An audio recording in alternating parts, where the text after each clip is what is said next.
បងប្អូនយើងដែលរៀបចំរបបអាហារសម្រាប់ផែនការសម្រកគីឡូបងប្អូនអរគ្នាកំពុងតែរៀបចំបែបនេះឬមួយបែបនេះនៅក្នុងវីដេអូនេះខ្ញុំបញ្យល់ជូនបងប្អូនអរគ្នាតើយើងគួរជ្រើសរើសមួយណាទើបយើងទទួលបានលទ្ធផលល្អ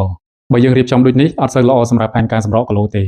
ពីព្រោះម្ចាស់នេះមានកាបូហៃដ្រេតខ្ពស់បងប្អូនយើងភាគច្រើនក៏ហ៊ានញ៉ាំបាយទេគាត់ខ្លាចឡើងគីឡូពីព្រោះគ្រាប់បាយវាកាបូហៃដ្រេតខ្ពស់ហើយនឹងជាតិស្ករខ្ពស់ប៉ុន្តែគាត់ផ្លាស់ប្ដូរពីបាយមកញ៉ាំដំឡូងបែបនេះវិញបងប្អូនអរគ្នាបាយហើយនឹងដំឡូងគឺវាអត់សូវខុសគ្នាអីប្រហែលទេបងប្អូនអរគ្នាគួររៀបចំបែបនេះវិញទើបល្អសម្រាប់ផែនការសម្រកគីឡូពីព្រោះម្ចាស់នេះយើងដកកាបូហៃដ្រេតចេញហើយប៉ុន្តែទោះបីយ៉ាងណាក៏ដោយការរៀបចំបន្លែក្នុងផែនការសម្រកគីឡូវាមានបញ្ហាខ្លះៗក្នុងហ្នឹងទី1ពិបាកទិញទី2ពិបាកចម្អិនទី3ពិបាកទុកដាក់ដូចរាល់ថ្ងៃហ្នឹងយើងមិនរវល់ពេញការងារដល់ពេលយើងឥឡូវទៅរៀបចំអស់ហ្នឹងទៀតវាខាតការងាររបស់យើងហើយផលលំបាកទី2រាងកាយរបស់យើងចុះខ្សោយពីព្រោះទី1យើងបាត់ប្រភពថាមពលអញ្ចឹងកាលណាយើងដកកាបូហៃដ្រេតចេញវាបាត់ប្រភពថាមពលមួយបាត់ហើយម្យ៉ាងទៀតការរៀបចំបន្លែដូចនេះញ៉ាំគឺអាហារូបត្ថម្ភអត់គ្រប់គ្រាន់សម្រាប់សុខភាពរាងកាយរបស់យើងទេបើធ្វើដូចនេះបានតែសម្រាប់អ្នកដែលចង់ស្រកគីឡូតិចតួចទេហើយផែនការនេះគ្រាន់តែបណ្ដោះអាសន្នតែប៉ុណ្ណោះបើបងប្អូនអរគ្នាមានផែនការវែងនៅក្នុងការផ្លាស់ប្ដូររូបរាងខ្ញុំណែនាំឲ្យបងប្អូនអរគ្នាបដូរផែនការវិញបងប្អូនអរគ្នាញ៉ាំអាហារសុខភាពនេះដូចខ្ញុំវិញទោះបីបងប្អូនអរគ្នាមានផែនការខ្លីឬមួយផែនការវែងក៏អត់បញ្ហាសម្រាប់បងប្អូនអរគ្នាញ៉ាំអាហារនេះចំណេញទាំងពេលវេលាហើយស្រកគីឡូបានសុខភាពល្អថែមទៀតអញ្ចឹងបើសិនជាបងប្អូនអរគ្នាត្រូវការបងប្អូនអរគ្នាអាចតាក់ទងមកខ្ញុំបានខ្ញុំរីករាយចែករំលែកជាមួយបងប្អូនអរគ្នា